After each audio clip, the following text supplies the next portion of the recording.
Ça m'est venu comme ça, alors j'en parle. C'est la fin, c'est la fin des histoires qui apaise. La fin de toutes les histoires. Même l'histoire qui raconte l'histoire sans fin, ou même l'histoire qui annonce la fin de l'histoire. C'est vraiment la fin de l'histoire qui apaise. La fin de toutes les histoires.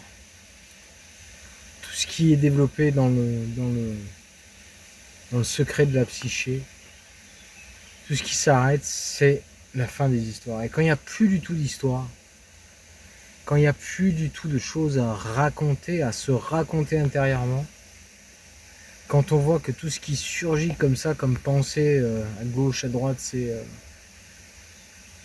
encore un autre moyen de nous ramener dans notre personne.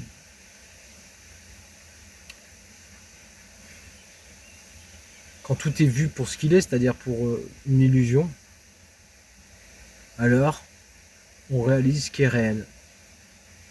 Et ce qui est réel, c'est toi. C'est ta présence.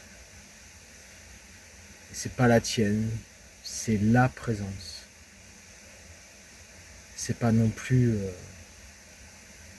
un petit personnage derrière, c'est juste une présence invisible qui est dans tout et qui est là.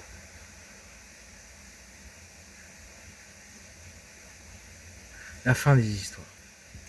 Il faut vraiment le voir comme ça, parce que finalement, qu'est-ce que c'est que la méditation, si ce n'est la capacité à voir comment les histoires surgissent d'elles-mêmes, à voir qu'elles viennent du néant, qu'elles s'élèvent en vous, qu'elles repartent,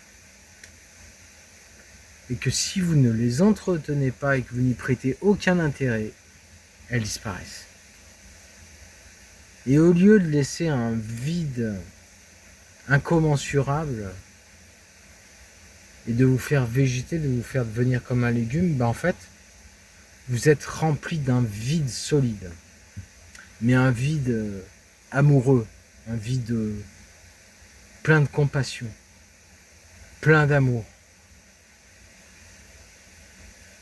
Pas un atome de quoi que ce soit ne manque.